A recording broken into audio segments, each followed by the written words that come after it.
August 7th, 1942. Dawn breaks thin and gray over the lower Solomons, the air heavy with salt and wet earth. Cicadas sawing at the edges while a low hum gathers somewhere beyond the cloud line.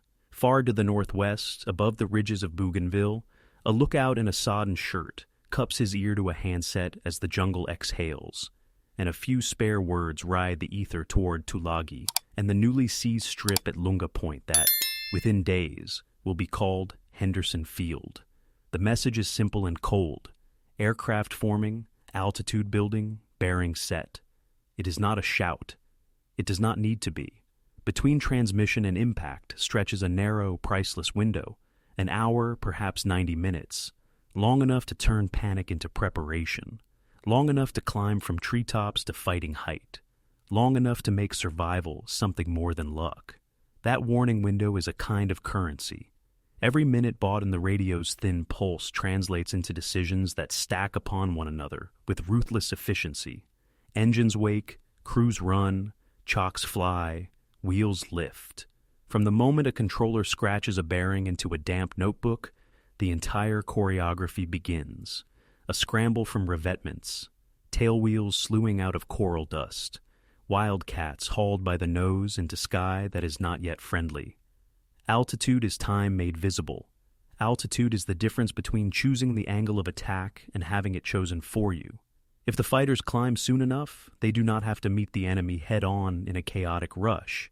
They can bend the geometry, force a high-side pass, break apart a bomber's run before the bomb bay opens over a runway still being rolled flat by men with shovels. If they do not climb, if a raid arrives while fuel trucks are still attached and mechanics still have their hands inside cowlings, then everything on the ground becomes a target. Airframes, spares, the runway itself, and one afternoon's damage can steal tomorrow's sorties. The geography compresses and clarifies the stakes. To the northwest, Bougainville, broad-shouldered and dark, where eyes on the coast watch the sky above the shortlands and Rabaul. To the southwest and south, New Georgia and Santa Isabel, strung like stepping stones across the channels. Eastward lies Tulagi, a narrow cigar of land serving as a relay and harbor. And here on Guadalcanal, by the Lunga, a scraped coral strip waits to become Henderson Field, its edges guarded by Marines who have only just come ashore. Between these places runs a thin, human chain of attention. A few sets in the bush, batteries hoarded, code practices drilled into habit, canoe wakes erased by rain. Against carriers and bombers, against battle wagons and the weight of an empire, the defense begins with people small enough to disappear. There is a particular fear that comes with being that small and that necessary, the knowledge that a low whisper into a handset can be the hinge upon which a day turns. This story lives inside that fear and the quiet that follows it. It lives in the seconds after a transmission ends and before decisions ripple across an island, in the strangeness of power flowing from places that never appear on a map's legend. If you listen for it, the clock starts now. The hand sweeps through the first 10 minutes while a controller in a hot, dim room marks a grease pencil line across a wall map, and a runner goes for a squadron leader. 10 more minutes and the first propellers are pulling the field into a haze, the nose of a wildcat smearing heat into the morning air, while the pilot looks for the top of the cloud deck. At 20, men on the strip glance up and gauge the sun's angle, knowing glare can blind and shadow can hide, and they plan their turns to meet it. At 30, there is a climb through a layer where rain lifts from the canopy in ghostly exhalations, and the engine note tightens into a purposeful rasp. At 45, a controller recalculates closure and distance and considers the timing of flak and fighters so that one does not mask the other. Somewhere inside those numbers, fear becomes focus. That is the heart of it. A chain that begins with eyes on Bougainville and ends with wheels thumping back to Coral, a runway still intact because the enemy was met high enough and far enough away to keep bombs from stitching the strip. The early days are especially thin, radar still limited, everything awkward and improvised, so the human warning becomes the first layer of a defense that does not yet have many layers at all. Even the weather cuts both ways. Low scud can hide an approach and ruin an intercept, but it can also let a pair of fighters slide out of sight, then turn and fall from a surprise height. The sun, low and hard, can blind a pilot looking into the northeast, but it can also silhouette a formation and make it vulnerable to a slash. The minutes stay precious because they convert uncertainty into choices, and choices into odds that can be managed. Picture the chain from north to south as a set of breaths. Up on Bougainville, a post tucked near a ridge where the jungle breaks and the view to sea is wide. A few notes on paper, numbers for altitude, direction, speed guessed by shape and climb. The set is coaxed into life, batteries nursed, an antenna thrown into the branches, and then the transmission is sent. The sea below reflects a sky just beginning to burn off morning mist. In the channels, a canoe noses across black water before the wind rises, a man's paddle barely marking the surface as he ferries a message from one inlet to another. At Tulagi, a set receives, a short confirmation returns, and a relay moves the word toward the Lunga. On Guadalcanal, a man who hardly slept listens to a handset and, without raising his voice, begins the chain reaction. Each person sees only a piece, but the line holds. There is a way to hear the hum building far out beyond Savo Island, a formation gathering height, engines settling into a single, braided tone. It is not visible yet from the strip. It is not even visible from the lower ridges inland. But those who have listened before recognize the way the sound makes the air feel heavier, several miles ahead of the first glint. This is the moment when the early warning is revalued again. The fighters are not only climbing, they are organizing. Wingmen tighten, fuel balances are checked, because drag is the enemy of altitude, and altitude is the enemy of death. The controller watches the second hand, and thinks in rings of distance and in ladders of height, plotting a meeting place that exists only in his head and will, if calculated correctly, soon exist in the sky. Nothing about this is theatrical. It is the choreography of survival performed by people who know how little separates a functioning strip from a scarred one. The runway at Lunga, scraped by hand and machine, is the campaign's lung, breathing power in and out of the island with each takeoff and landing. If it is cut, if bombs walk down its length and leave it cratered, then the tempo of sorties drops, repairs stall under more raids, and the next day begins under a deficit that compounds like debt. The hour granted by voices from far-off ridges is therefore not a luxury. It is the difference between fighting on chosen terms and being dictated to by speed and metal and gravity. If you care about the people who make this difference, if you want their names, their hillsides, their battered radios, and the rain that fell on them, then stay with this story and subscribe to Warpath. The history that matters is often held together by quiet hands that never reached for a spotlight, and this channel exists to follow those hands through the fog and noise to the moments where they steadied the world. Now the horizon resolves itself. A line, then a string of points, then a seam where light strikes metal at a shallow angle. The engine note shifts in the ear, and the first contrails begin to brush the higher air like chalk flicked across a slate. On the ground, someone looks up and narrows his eyes. In the air, someone else watches a needle slide and knows he has a few 100 feet more to buy before the first pass. Far to the north, another set falls silent as its battery dies. The work for this morning already done. The minute hand moves again. The fighters are almost where they need to be. The first wave is nearly upon the island. The clock is still ticking. They did not appear out of nowhere. In the years before the landings, Australian naval officers plotted a simple idea along the rim of the South Pacific. Scattered men on scattered coasts would watch, keep their sets alive, and, when the war came to them, they would survive by staying unseen and sending what they saw. By 1942, the Royal Australian Navy had given that idea structure and a stern kind of discipline. Under a quiet, insistent organizer named Eric Felt, the system took shape. The standing instruction was narrow and exacting: avoid combat, transmit information, live to send again. Courage would not be measured in shots fired, but in messages sent with calm precision from places a map barely acknowledged. The network's bones followed the islands themselves. On Bougainville, 2 posts lay like pins holding down the northern edge of the map. One near Buin in the south of the island, one nearer Quieta on the central coast. Paul Mason watched the approaches from the lower spine of Bougainville, his vantage sweeping the sea lanes that fed the shortlands and the routes from Rabaul. Jack read, further up the coast, paired his sight line with Mason's so that the gaps between them narrowed. To the south and east, outposts on New Georgia and Santa Isabel bridged the gaps toward the Florida Islands and the Sound. Malita read the traffic that slipped along the other side of Guadalcanal's mountainous shadow. Each post had its particular angle on the fight, tuned by terrain and by how quickly the weather broke each morning. The equipment was stubborn and simple. A teleradio set, heavy in its casing, sat on rough tables under leaf roofs or within stilted huts, its leads snaked out to aerials flung across branches. Batteries were hoarded like food, and where there was no steady power, someone cranked. Condensation beaded on dials, and when it rained, the rain moved through everything like a second skin. Messages were kept short because the air itself felt dangerous, as if too much time on the ether might call trouble out of the bush.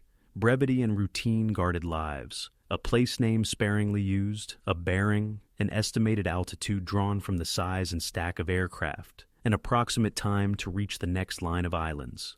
Code discipline mattered because every extra syllable was a risk. Each procedure steadied the hand when the heart threatened to run ahead. The message path traced a human chain.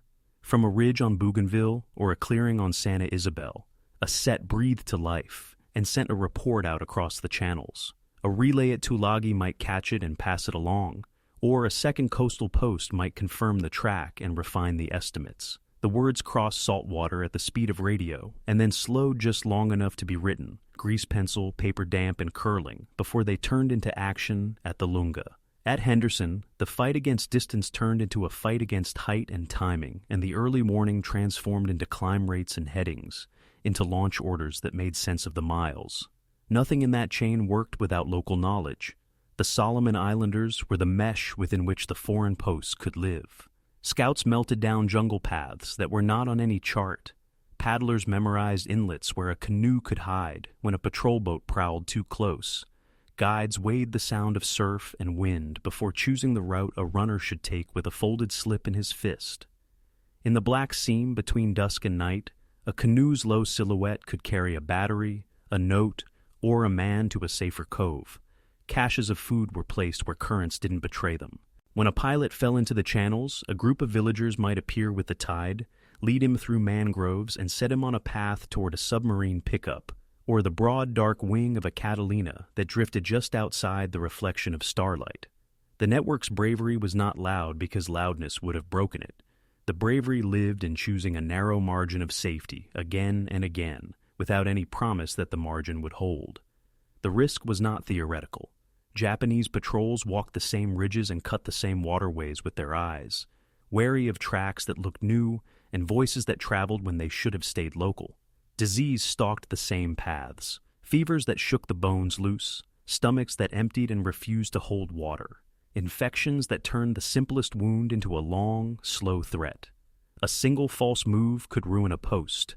A set left on for a minute too long might expose a house. A visitor who lingered might bring a patrol in his shadows. A habit might become a tell.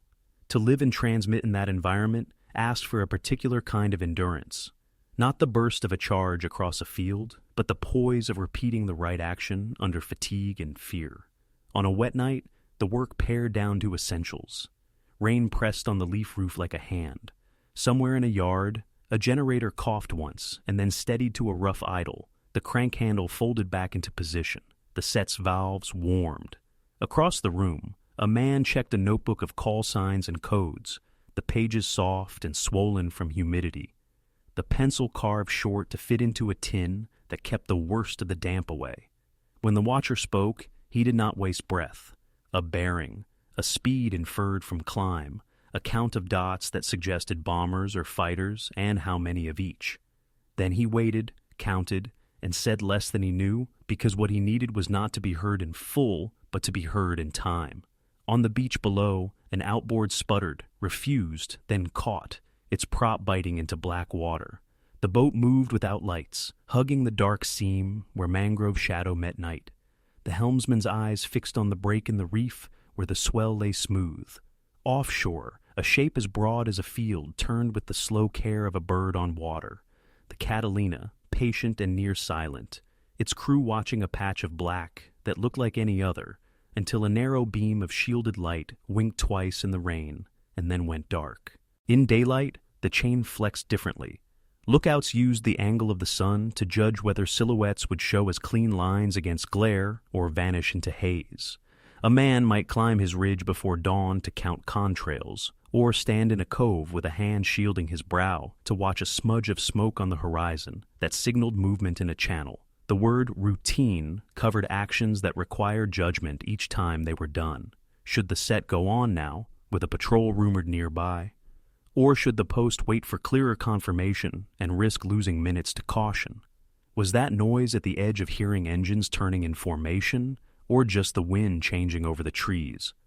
The best of them learned the island's own sounds well enough to separate the natural from the unnatural, the ordinary rain from the extra vibration that meant metal in numbers was moving their way.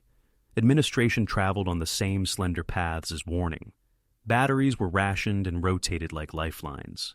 If a post had to move, and sometimes they did, if a patrol's pattern changed or a rumor carried too far, then the move itself became a small campaign, timed for weather that muffled footsteps and surf that erased prints. Food and medicine had to be packed along routes that were not roads. Evacuations, when they were needed, spooled out of the same careful calculus. At times, a submarine would rise in a lee under moonless sky, a hatch open just long enough for a pair of hands to lift a weakened man aboard before diving again into water that absorbed sound like a secret. At other times, a seaplane skimmed in at dawn's gray margin to take on a passenger who could no longer stay. These rescues were not interruptions to the network's work. They were acknowledgments that a network made of people must sometimes spend itself to survive. What the network achieved could be measured in minutes, but it was built from years and from the patient weaving of trust. The foreign posts could not operate without local consent and participation. The local communities gained a fragile shield by helping shape the island's awareness of its own edges. The arrangement was delicate and unspoken. The Watchers would not bring battle to the villages if they could avoid it. The villages would guide the Watchers away from trouble if they could. Under that arrangement, the islands themselves became instruments, not just positions on a chart. Hills were listening stations, inlets became couriers, tracks turned into arteries along which intelligence moved. By the time Henderson Field began to carve its presence into the coral and the campaign gathered itself around the strip, the network had already linked the outer ring to the center. That is why the first reports could arrive while dawn still soaked into the jungle, and why a controller could trust the numbers scratched on his paper. It was not magic. It was a system that took the island's geography and turned it into eyes and ears that reached farther than any radar then in place could see. Henderson's defenders were learning the rhythms of attack and response. The outposts gave them the first notes of each day's song. When people think of strength, they often think of weight, tonnage, calibers, squadrons. The network taught a different arithmetic. A single report of a bearing that proves correct, repeated day after day, can change the shape of a campaign. Because when the report comes in time, altitude follows. When altitude is won, choice follows. When choice is exercised well, the runway remains usable. And when the runway remains usable, the next day's operations are possible. The Coastwatchers and their partners made that chain real, not by a dramatic gesture, but by finding a way to continue, unseen and unbroken, inside weather, fatigue, and fear. In the end, the image that captures their work is not a flag raised or a charge across open ground. It is a set of hands steadying a dial while rain ticks on a roof of leaves, a canoe's wake closing behind it as if it had never been. A man in a hot room on Guadalcanal tracing a line to a point where fighters must meet their opposite numbers. Human sensors extended Henderson's eyes hundreds of miles outward, and the island learned to see itself as part of a wider field. That outward vision would be tested in the days to come, when names and dates would sharpen into consequence, and the minute hand would once more become the most important measure on the island. Engines do not simply roar to life. They are brought up through a ritual that turns minutes into altitude. The alert arrives, and a controller in a hot, dim shack closes one eye to sight a grease pencil line across a cloudy pane, his knuckles leaving a print in the condensation as he marks range rings and a bearing. The order passes to the line, and hands move faster without hurrying. Magnetos on, mixture rich, prop set, primer strokes counted, not too many, chocks out. A hand to the canopy rail as the first cough becomes a steady tremor. The coral dust lifts into pale banners behind each tail wheel as the fighters taxi, noses weaving for the center line, wingmen already thinking in pairs. The climb begins shallow to build speed, then steepens in steps as the needle moves through altitudes where the air is cooler and the engine note tightens. Every minute of climb is a transfer from the early warnings bank account into the fighter's wings. 30 minutes mean 1,000 feet more above the attack axis. 45 minutes put a section where it can choose to fall from the sun. The translation of warning into survival continues in the air with geometry. Wildcats are arranged to meet the escorting fighters, not because they are quicker.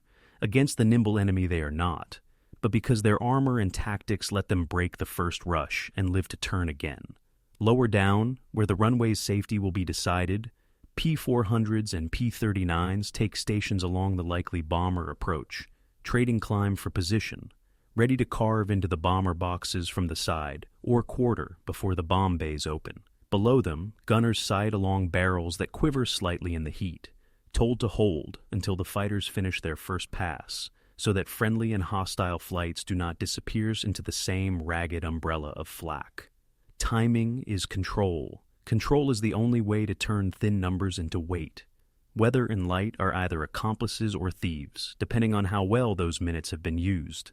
A curtain of cumulus can hide an approach and turn the intercept into guessing, but if the fighters arrive at the top of the stack first, they can sit in bright air and wait for shadows to betray the formations as they push through. A low sun can blind the men on the ground and make the strip seem to vanish into glare. But above the glare, there is a band where silhouettes stand out like cutouts, clean and undeniable.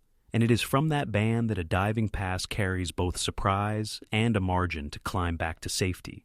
Wind shear can tear a formation into tatters as it descends. If the defense holds height, it compounds the attacker's problems and forces them to choose between perseverance and a broken run. In the fighter direction room, the controller keeps the clock on the table edge because time, not distance, is what he can shape. A parallel ruler slides across a chart.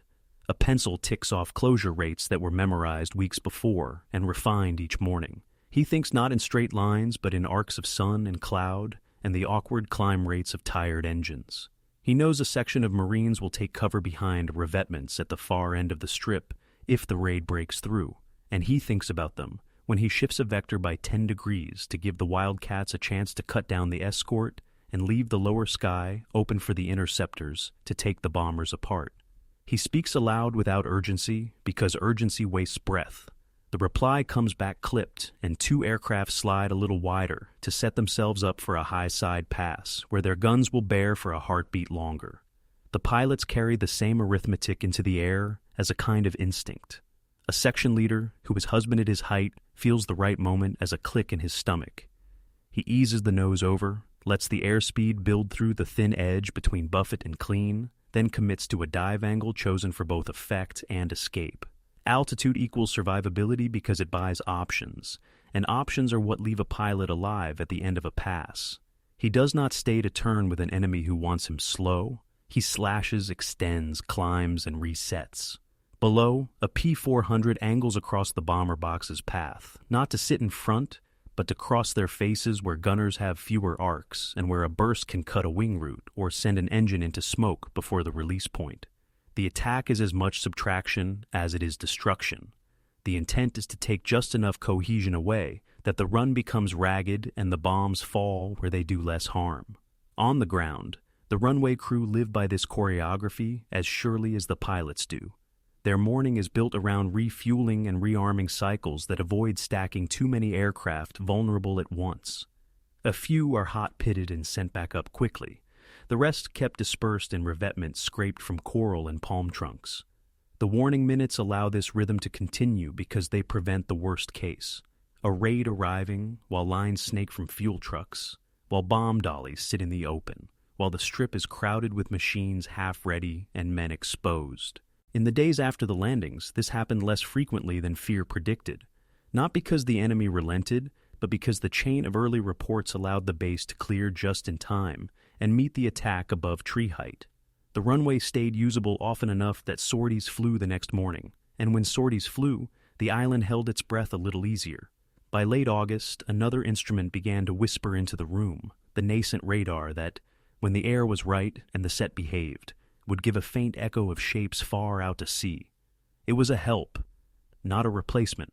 The human eyes still fixed the first points in the sky, still named the bearing that matched what the set suggested, still corrected when weather made the machine unsure. The two senses learned to share a picture. Radar for the outline, Coastwatchers for the first brushstrokes and the color of the day. When the picture aligned, the defense could place its fighters not just high, but also where the sun and cloud would make their first pass count doubly. Every layer of this system depended on the layer below, it behaving with discipline.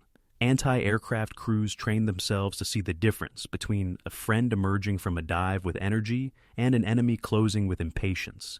They learned to hold fire until the angle made sense, and to stop the moment it did not. Pilots drilled the idea that breaking an escort's timing by seconds could be enough to open a gap through which the interceptors would pass. They practiced weaving pairs that let a Wildcat's strengths, stability, and punch cover its weaknesses. Controllers built their days around a cadence that left space for error and recovery, knowing that a missed call could turn a hard-won altitude cushion into a trap. The mathematics of risk remained unforgiving. When early warning failed or arrived too thin, the chance that bombs would walk down the runway rose sharply. A cratered strip multiplied work on the ground and robbed the schedule of the minutes that made intercepts possible later. Repairs could be made under daylight if the defense had bled the raiders enough to keep the next wave smaller. If not, patching had to wait for hours when a single engine's drone might break the night open and scatter men into ditches. The chain could bend without breaking. Men proved that by flying and fixing under punishment, but every day it bent cost the following day a little more. The value of a radio message measured in minutes was therefore not an abstraction. It was the difference between a field that breathed and one that wheezed. There were days when the weather brought luck and days when it brought trouble, and the system tried to wring advantage from both. Clouds could be shields for both sides, but only the side already in place could choose where to emerge. Glare could blind, but only the side above it could turn that light into a blade. When the wind shifted at altitude and made contrails appear just off a formation's wingtip, a watching pilot learned to read that too. In this way, with small increments of knowledge layered over the minutes bought by human warnings, the defense added to itself without adding more aircraft, more guns, more hands than it already had. If you could stand in the room on a typical August afternoon, you would see it as a calm face set against arithmetic. A pencil ticks off another bearing. A hand moves a marker on a board. A voice quiets for a second to listen for confirmation from a post that has rarely been wrong. Outside, another pair turns downwind to land, fuel light and hands tired. Inside, a new vector goes out that will put the next section above a patch of sky where a bomber box will soon appear, its shadows stretched by the late sun. The chain from the ridge to the room to the sky holds again. The fighters meet the raid high enough that the runway is spared the worst. The strip remains a pale scar that still functions, and mechanics move from aircraft to aircraft without glancing up every other breath. None of this guaranteed safety. It converted chaos into odds that men could play without being foolish. It did not ensure victory, it preserved the ability to try again the next day. It did not make the island invulnerable, it made it less fragile. The early warning minutes did not promise that bombs would miss. They made it more likely that bombs would fall short or long or scattered rather than stitched down the center line. Measured over weeks, that difference meant operations that continued when they might have stalled, pilots who flew third and fourth sorties who might otherwise have been grounded. A campaign heartbeat that did not flatline when the pressure peaked. From the outside, the defense might have looked like a miracle of improvisation. From within, it felt like discipline applied to time. The same minutes will matter again when the calendar turns a few pages and names and dates sharpen into days where the island's survival is tested at night and noon, in battles offshore and in assaults thrown at the very edge of the strip. The men marking bearings know this. The men climbing through thin cloud know it too. For now, they have carved enough height out of the morning to choose the first move, and that choice is the most precious thing the island owns. August 7th and 9th, 1942 began like a held breath and turned into a pattern the island would learn by pain. The landings were still fresh scars along the shore when the first daylight raids formed beyond Bougainville, and the human chain reached out across the channels to name them. Bearings crossed the water and slid into the control room at Lunga. The minutes stretched enough for engines to wake and for fighters to find the cold air above the heat. The raids came on the heels of a night that tore a hole in the Allied screen off Savo Island, cruisers burning in the dark while the Marines ashore counted what remained. In daylight, though, early warning helped keep the runway functional. The bombers met opposition high enough that their runs frayed at the edges. Flak timed its bursts to the rhythm the fighters set. The strip survived another noon. The lesson fixed itself quickly. Against a sea that could be hostile without warning, a sky met at altitude could still be shaped. On Bougainville, two posts bore down on their tasks with the stubborn patience that had carried them through the year. From near Bouin, where the lower spine of the island watched the shortlands and the routes from Rabaul, eyes learned to turn shapes into numbers, height by stack, speed by climb, bearing by the line of their passage across points on the horizon, used so often they felt like old friends. Further up the coast near Quieta, a second vantage paired its view with the first, narrowing gaps until the reports felt like a single hand pointing. On the island, that pointing hand translated into angles and ladders. Wildcats tilted to address the escorts, slower but heavier in a fight that rewarded a steady gun platform. P-400s and P-39s took their cues lower, arranging themselves to cross the bomber box's faces from a quarter where defensive arcs were thin. When the geometry worked, a formation that might have stitched the runway instead dropped short, long, or ragged, and the white coral strip breathed through the dust and heat into another afternoon. August 24th drew the map wider and sent attention to the margins where the ocean deepened into the carrier war. The sounds and reports that came ashore were fragments at first, movements near the shortlands, the pulse of activity that meant flight decks were busy far north of the Sound. Offshore, the fleets converged in the fight, later called the Battle of the Eastern Solomons, a contest measured in launches, vectors, and the recovery of men into narrow decks under a blunt, hot sky. On the islands, the picture built by coastlines and radio sets helped fill in the human understanding of what the machines were only beginning to whisper. The practical result at Henderson was simple and hard-won. The field stayed ready. Because the warning picture made sense, the base did not stumble into being full and exposed at the wrong hour. Fighters were in the air when they needed to be. Fuel bowsers were hidden. The men on the ground could work with a rhythm that survived contact with the day's violence. Far over the horizon, a light carrier went down. On Guadalcanal, the strip that linked the Marines to the sea and sky remained intact enough to earn its name, a field that could still launch when launching was the only way to keep the island from becoming a cul-de-sac. September 12th, 14 tightened the frame to a ridgeline just south of the runway, where the jungle dropped toward the Lunga River, and a thin defensive line would be tested at night. In the weeks before, a district officer on Guadalcanal had used the same patience as the watchers on distant coasts to build a picture of the island's interior approaches. Martin Clemens, working with networks of Solomon Islanders who understood the island's tracks like the backs of their hands, gathered reports of movement that did not belong, the beat of feet where hunters did not go at that hour, the cut of branches where old paths were newly widened, the glint of equipment where the water bent. Those reports, passed quietly and weighed without drama, pointed to the axis of an approaching force. The Marines, taking that information, adjusted their lines along a hogback that would become known by a captain's name and by the blood those nights required. When the assaults came in waves, shouted, then silent, then shouted again, the fields of fire had been drawn for that approach. The ridge held. On the runway behind it, men repaired gouges by starlight. In the morning, the field still breathed. Between these marked days ran a steadier current of rescue and return that never reached a headline but changed outcomes all the same. When a pilot came down in the channels or along a mangrove edge, Solomon Islander paddlers and guides moved like tidewater, arriving at the edge of vision with a calm that did not advertise itself. They led men who could barely stand through roots and mud, hid them in shade while patrols passed, and then, when the time was right, brought them to a rendezvous with a submarine's open hatch, or to the oily calm where a Catalina's hull kissed the swell. A pilot returned was not just a saved life. It was a skill set restored to the roster, a familiarity with the island's air now carried into tomorrow's brief. The chain of warning and response thus included a loop for recovery, and the loop tightened the whole. October 13 to 14 arrived with the sound of steel from beyond the horizon. Heavy ships found their marks in the night, and Henderson Field took punishment intended to erase it. Shells walked the runway and found the revetments.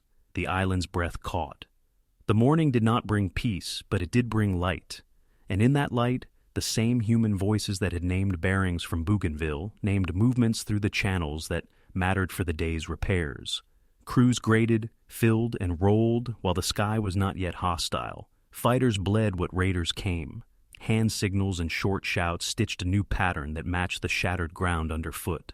The difference between a field that dies and a field that survives is often the ability to make work count under pressure.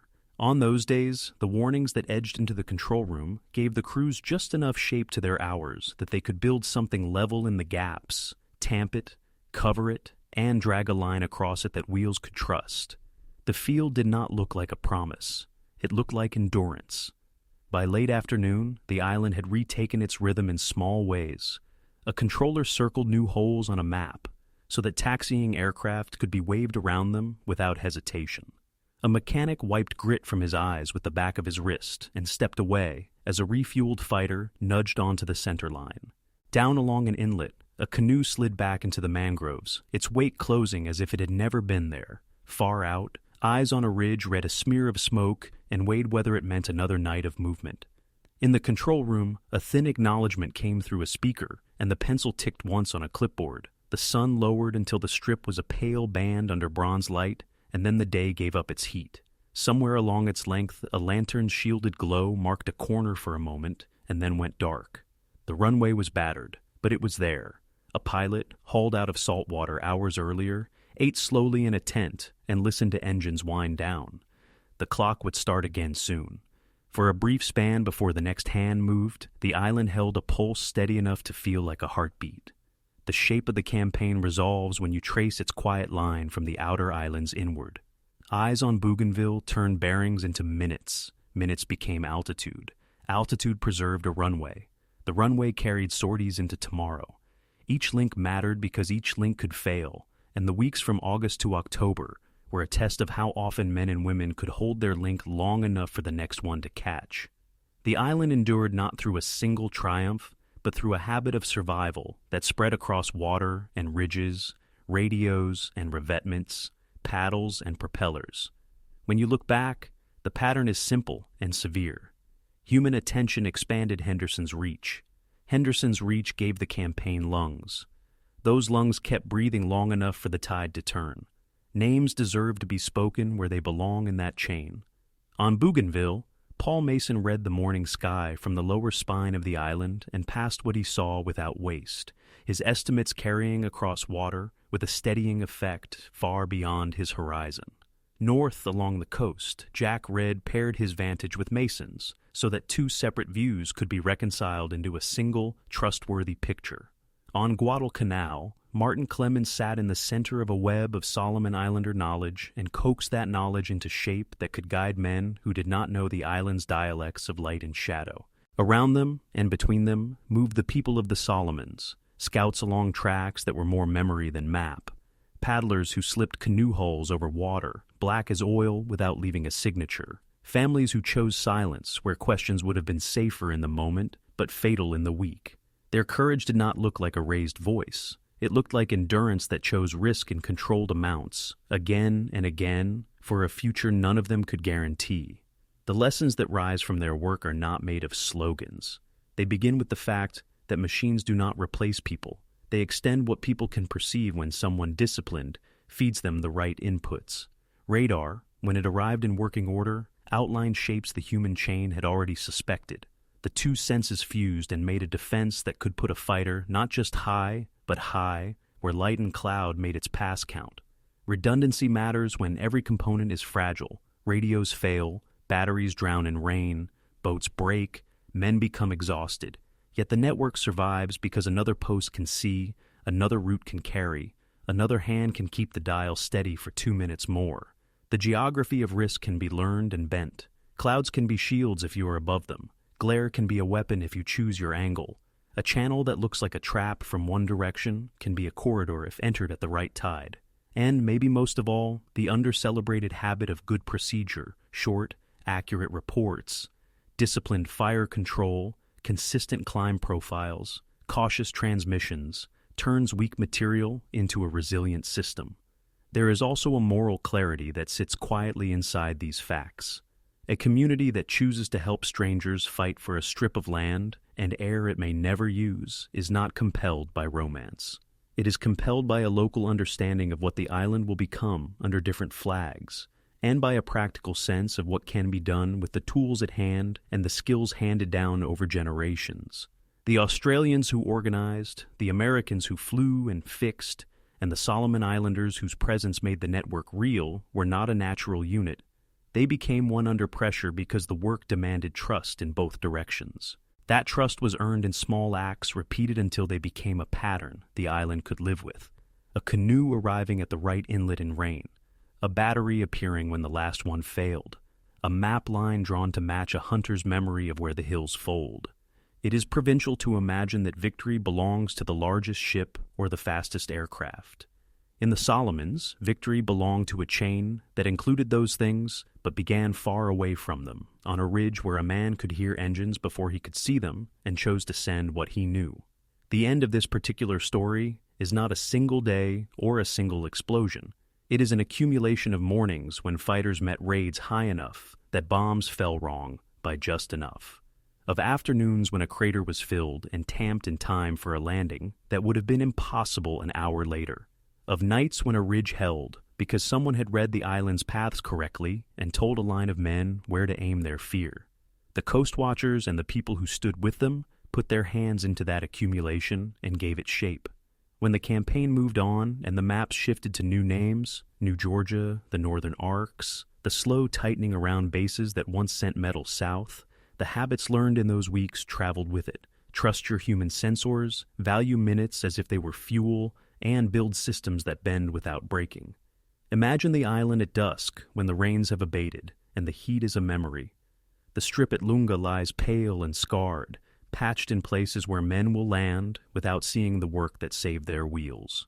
Out on the water, a last canoe glides into shadow, and a hut on a ridge goes dim as a set is shut down and wrapped against the night. A controller in a hot room caps his pencil and closes his eyes for the first time in hours, the map's arc still visible against the inside of his lids. Somewhere beyond Savo, the sea is dark and unreadable. Somewhere above, Bougainville engines turn and turn again. And someone who has been listening for months knows the difference between the natural hum of the island and the thread that means tomorrow will need to be shaped again. The story does not end with a roar. It ends with a tension easing for a moment because today's chain held. If there is a way to honor the people in this story, it is to remember that their work was designed to make other people's names possible. Pilots who returned to fly a third time. Mechanics who found an extra hour in the day. Marines who watched a runway stay intact through a week that should have broken it. All of them stand downstream from voices that rarely raise themselves above the level of rain on leaves. The campaign's endurance was not an accident. It was built from fragile parts arranged by judgment and kept alive by communities that knew their seas and forests intimately. Long after the radios were retired and the uniforms changed, the lesson remains available to anyone who has to hold a line with too little. See early, speak clearly, move quietly, and let your minutes become height. The rain thins to a mist and then stops. The set on the ridge cools. The last wake closes into darkness. The runway glows for a breath under the aftercolor of sunset and then becomes a strip of night. Out over the sound, the air goes still. For a while there is nothing to hear but water and insects and the memory of engines that are not yet forming. The island keeps its secret and waits to be asked again for the patience and courage that saved it. The content of this video is compiled from multiple sources. If anything is incorrect or needs correction, please comment below. Goodbye and see you again.